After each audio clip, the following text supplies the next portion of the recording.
और करके जाना बहुत जरूरी है जिन बच्चों का ट्रेड अच्छे से नहीं हो पाया है। आपको लग रहा होगा कि समय कम मिला है, सीबीटी 2 की कट ऑफ थोड़ी सी कम ही जाएगी।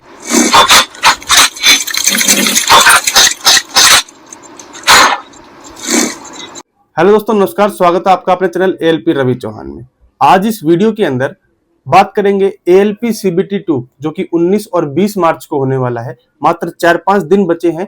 इन दिनों में आपको अपने लास्ट टाइम पे क्या स्ट्रेटेजी अपनानी चाहिए, एग्जाम वाले दिन आपको क्या करना चाहिए और क्या करने से बचना चाहिए, वहीं एग्जाम के दौरान मेरा क्या स्ट्रेटेजी रही थी, क्या माइंडसेट रहा था और आपको क्या करना चाहिए उस समय, इन चीजों पे आज बात करेंगे। एक छोटी सी वीडियो आपके लिए है, जरूरतमंद लगेगी तो बिल्कुल वीडियो को लाइक कीजिएगा और चैनल को सब्सक्राइब कीजिएगा। उम्मीद करता हूं आपकी तैयारी अच्छे से हो गई होगी।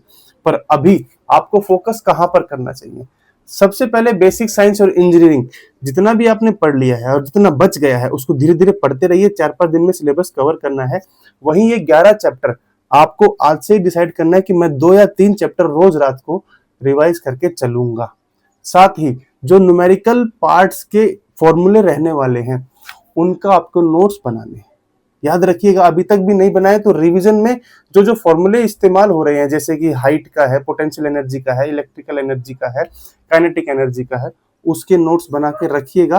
कहाँ काम आएंगे मैं बताने वाला हूँ। आपको लग रहा होगा कि समय कम मिला है, बिल्कुल समय थोड़ा सा बच्चों को कम मिला है, क्योंकि जब तक फाइनली रिजल्ट बच्चों को पता नहीं चलता है उनके मन में वो अच्छी प्रकार की डेडिकेशन नहीं आती कि मुझे तैयारी करनी है। समय थोड़ा कम मिला है, पर ये सबके साथ हुआ है, तो सबको ही समय कम मिला है। तो आप अपने आप को अलग से तुलना ना करें कि मुझे कम मिला है तो मेरी तैयारी कम होगी। नहीं, आप सभी एक ही तराजू में बैठे हुए, उसी हिसाब से तैयारी करिए और आपका जो कट ऑफ जाएगी वो भी इसी को देखते हुए ही जाएगी, ये मैं श्योर कह देता हूँ। तो इस चीज को ना सोचिए कि मेरे समय कम मिला है तो तैयारी कम हुई, मेरा सिलेक्शन नहीं होगा, और आप अपने आप को और ज्यादा डिमोटिवेट नहीं करना है। एनवायरमेंटल साइंस, आईटी लिटरेसी और एक दो तीन चैप्टर ये ऐसे हैं आखिरी वाले, इनको अगर आप छोड़ भी रहे हैं तो बिल्कुल तो छोड़ना नहीं है। इनमें से एक दो क्वेश्चन आता है। प्रीवियस ईयर क्वेश्चंस में जो क्वेश्चन इनसे रिलेटेड देखने को मिले हैं आपको, उनको आप जरूर करके जाइएगा, क्योंकि एक एक क्वेश्चन की वैल्यू को आप समझना है। जब आप सीबीटी 2 के एग्जाम की सीट पर बैठोगे तो आप अपने सिलेक्शन की सीट पर बैठने वाले हो। हर एक क्वेश्चन, हर एक 0.03 मार्क्स आपके लिए मैटर करेगा वहां पर। बहुत सारे बच्चों की डाउट है ट्रेड उनसे थोड़ा कम हो पाया है, सिलेबस कंप्लीट नहीं हो पाया है। जिन बच्चों को मैं पहले से बताता आ रहा हूं, जिन्होंने मेरी बात को माना है, तो उन्होंने ट्रेड तो कर लिया होगा, पर बहुत सारे बच्चे ऐसे जिनके मार्क्स कम थे और उनके जोन में कट ऑफ कम गई, तो उन्होंने उसके बाद पढ़ना स्टार्ट किया, किताबें उसके बाद खरीदी। तो कोई बात नहीं, ट्रेड अगर आप थोड़ा बहुत पढ़ भी पाए हैं तो आपको उसमें पास ही होना है। पास होने के लिए अभी क्या कीजिए, जैसे आपकी मान लीजिए फिटेड ट्रेड है, आपने बुक वगैरह ले ली होंगी, प्रीवियस ईयर क्वेश्चन उठा लिए होंगे। मैं भी कोशिश करूंगा कि टेलीग्राम पे मैं आपके लगभग सभी प्रीवियस ईयर क्वेश्चन डालने की कोशिश करता हूं। अगर आपको प्रीवियस ईयर क्वेश्चन मिल जाते हैं तो वहां से उन प्रीवियस ईयर क्वेश्चन को जरूर 5-6 को लगा के जाएं अपने ट्रेड वाले, ठीक है? तो वहां से क्वेश्चन आपको देखने को मिलेंगे ही मिलेंगे। इस चीज को ध्यान रखिए और करके जाना बहुत जरूरी है जिन बच्चों का ट्रेड अच्छे से नहीं हो पाया है। बेसिक साइंस और इंजीनियरिंग में एक टॉपिक आता है इंजीनियरिंग ड्राइंग। कुछ बच्चों को समझ में आएगा जिन्होंने आईटीआई वगैरह कर रखा है, जिनने आईटीआई नहीं किया है, जैसे कि बीटेक वाले हैं, हम थे, हमें ज्यादा समझ में नहीं आया। हमारे बेशक एक चैप्टर रहा था बीटेक में, पर ज्यादा ध्यान नहीं देता है कोई बच्चा फर्स्ट ईयर में जब जाता है बीटेक में, ठीक है? तो आपको इंजीनियरिंग ड्राइंग में अगर दिक्कत है तो कोई बात नहीं, वही चीज प्रीवियस ईयर क्वेश्चन उठाओ, वहां पर जो जो क्वेश्चन पूछे गए थे उनसे रिलेटेड टॉपिक्स को तो कम से कम पढ़ लो इन बचे हुए 4-5 दिन के अंदर। सीबीटी 2 की कट ऑफ कैसी जाने वाली है? सीबीटी 2 की कट ऑफ थोड़ी सी कम ही जाएगी, जहां पर सीबीटी 1 की कट ऑफ कम गई है वहां पर। ऐसा क्यों भाई? देखिए, जहां पर सीबीटी 1 की कट ऑफ कम गई है तो वो बच्चे जहां पर कम मार्क्स लेके आ रहे थे वो तैयारी थोड़ी सी कम किए हुए थे, ठीक है, और उन्होंने पढ़ना बाद में स्टार्ट किया। तो ओवरऑल उस जोन की देखेंगे तो मेरा मानना यह है कि वहां पर कट ऑफ कम जाएगी, पर जहां पर कट ऑफ ज्यादा गई है तो वहां पर ज्यादा वाले बच्चे तो पहले से तैयारी कर रहे थे। मेरा अनुमान यह है कि वहां पे थोड़ा उसके बराबर ही जाएगी, उसी रेशियो में कट ऑफ जानी चाहिए जैसे कि सीबीटी 1 में गई है। बात करूं अहमियत की, एक एक मार्क्स आपके लिए वैल्यू रखेगा, आपके फ्यूचर को डिसाइड करेगा। बेशक आपके सिलेक्शन में वो मार्क्स मैटर नहीं करें, ठीक है, आप वेटिंग लिस्ट में आ जाएंगे, या फिर आप हो सकता है पहले पैनल में ना आए, दूसरे पैनल में आ जाए। हमारे समय में ऐसा हुआ था कि पॉइंट पॉइंट के मार्क्स के वजह से हमारा जो ज्वाइनिंग थी वो लेट हुई 1 साल। 1 साल समझ रहे हैं कितना लेट हो जाता है, बहुत सारे पैसे का नुकसान आपका हो जाता है, सीनियरिटी का लॉस हो जाता है। तो एक एक नंबर आपके लिए वैल्यूएबल है, याद रखिएगा। बहुत सारे बच्चे अभी भी हमारे साथ में ऐसे हैं जो वीडियो देख रहे होंगे, 2018 में एग्जाम दिया है, सारे एग्जाम उन्होंने क्लियर किए, पर पॉइंट्स की वजह से मेरिट क्वालिफाई नहीं हो पाई है। अब की बार दोबारा बैठे हैं, उनका सिलेक्शन जरूर होगा, यही कामना मैं करता हूं। एग्जाम वाले दिन आपको क्या करना है? एग्जाम वाले दिन बिल्कुल आपको शांत रहना है, मन को विचलित बिल्कुल नहीं करना है। एग्जाम सेंटर में आपको बहुत सारे बच्चे दिखेंगे, जो कोई कुछ पढ़ रहा होगा, कोई कुछ पढ़ रहा होगा, कोई कुछ पढ़ रहा होगा।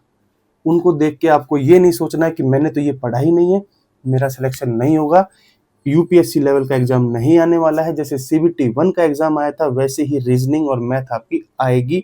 थोड़ा सा बेसिक साइंस इंजीनियरिंग का आप पढ़ ही लिए हो।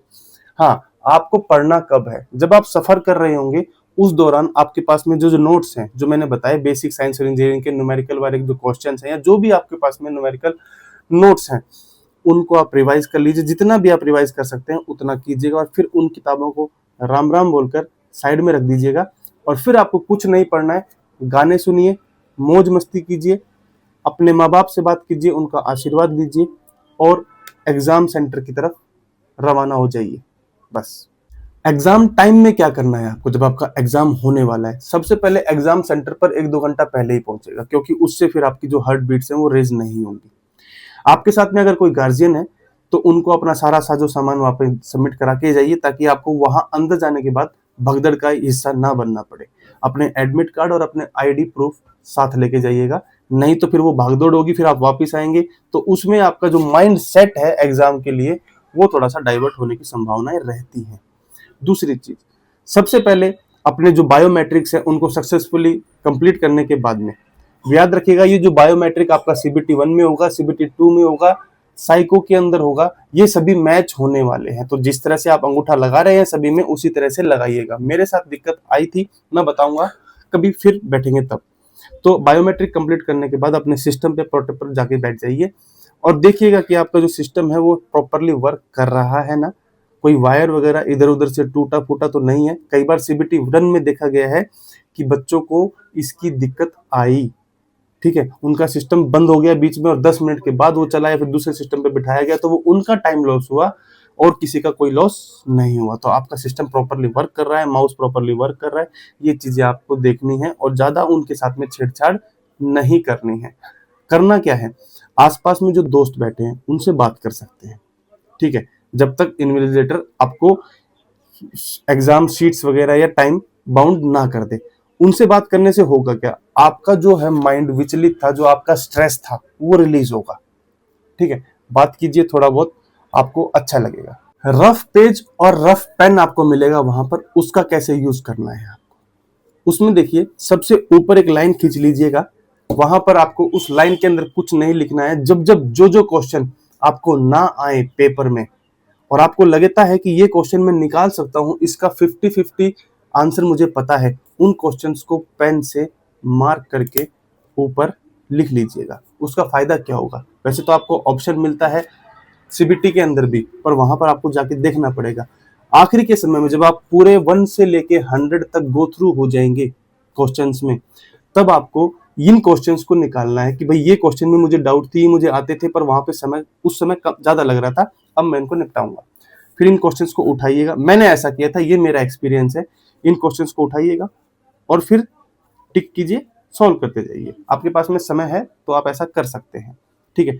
ज्यादा तुक्के मारने की बिल्कुल भी आवश्यकता नहीं है, बस उतना ही अटेम्प्ट करना है जितना आपका सिलेक्शन हो जाए, जितना आपको आता है। अच्छी चीज, इसके अंदर जो क्वेश्चंस आने वाले हैं वो ज्यादा हार्ड नहीं आएंगे, मैं बता देता हूं आपको। क्वेश्चन इजी रहेंगे, आपको आते होंगे, बस उस टाइम के अंदर, टाइम थोड़ा कम है, क्वेश्चन ज्यादा है, उस टाइम के अंदर वो टाइम प्रेशर अगर आपने झेल लिया तो क्वेश्चन सारे सही होंगे। अगर आपकी वो टिक टिक जो घड़ी की सुई है उसको देखते हुए आप क्वेश्चन करोगे तो क्वेश्चन आता आता गलत हो जाएगा। मेरे 4-5 क्वेश्चन ऐसे थे जो मुझे आते थे और वो गलत हो गए, बाद में आके जब हम बाहर डिस्कस करते हैं तब पता चलता है यार गलत हो गया। आते आते क्वेश्चन जब गलत होते हैं तो बड़ा दुख होता है। ऐसा आप बिल्कुल भी मत कीजिए। जो भी आपको खाना है या पीना है या रिलीज करना है वो पहले ही करके बैठिएगा। बीच में आपको समय नहीं मिलेगा। 2.5-3 घंटे तक आपको सिस्टम पे बैठना है, वहां पर काम करना है, क्योंकि पहले CBT 1 का पार्ट ए होगा, 100 क्वेश्चन वहां करने और उसके जस्ट बाद आपका पार्ट बी स्टार्ट हो जाएगा। फिर आपको 75 क्वेश्चन करने हैं। तो अपना माइंडसेट रखिए, एक एक मिनट एक एक सेकंड आपके लिए वहां पे कीमती होगी। तो पानी वानी पीना है, टॉयलेट वगैरह जाना है, तो पहले ही करके वहां पे आपको बैठ जाना है। CBT 2 की कट ऑफ क्या रहेगी, आपको कितना स्कोर करना है कि आप टारगेटेड स्कोर को अचीव कर लें, ये मैं थोड़ा सा आपको हिंट दे देता हूं। उतना तक आप कोशिश कीजिएगा, उससे ज्यादा क्वेश्चन अटेम्प्ट करने की और सही अटेम्प्ट करने की। 75+ जनरल वाले बच्चे कोशिश कीजिएगा कि इतना मैं स्कोर कर लूं। थोड़ी सी कट ऑफ कम ही जाएगी पर इतना आप स्कोर करके चलिएगा। OBC 70+ और EWS वाले भी 70+ नंबर लाने की भरपूर कोशिश कीजिएगा। वहीं SC वाले बच्चे 65+ नंबर लाने की कोशिश कीजिएगा। 60+ ST वाले कैंडिडेट्स लाने की कोशिश कीजिएगा। इतने अगर आप अचीव कर लेते हैं तो मेरा मानना यह है कि वहां से सिलेक्शन आपका कोई रोक नहीं पाएगा। रिजल्ट भी देखने की आपको आवश्यकता नहीं होगी। ये तो कुछ इंपॉर्टेंट बातें थी जो मुझे लगा कि आज आपके साथ में शेयर करना चाहिए। और कुछ बच्चे पूछ भी रहे थे कि लास्ट टाइम के एग्जाम ट्रिक्स आपकी क्या स्ट्रेटेजी थी, वो थोड़ा डिस्कस कीजिए। अगर वीडियो अच्छी लगी होगी तो लाइक कीजिएगा, शेयर कीजिएगा। आपकी कोई भी डाउट है प्लीज कमेंट कीजिएगा। जय हिंद, जय भारत और आप सबको ऑल द बेस्ट। इस मौके को आपको छोड़ना नहीं है, भुनाना है, मतलब इसको अचीव करना है। ये आपका लाइफ का मौका है, इसको छोड़िएगा।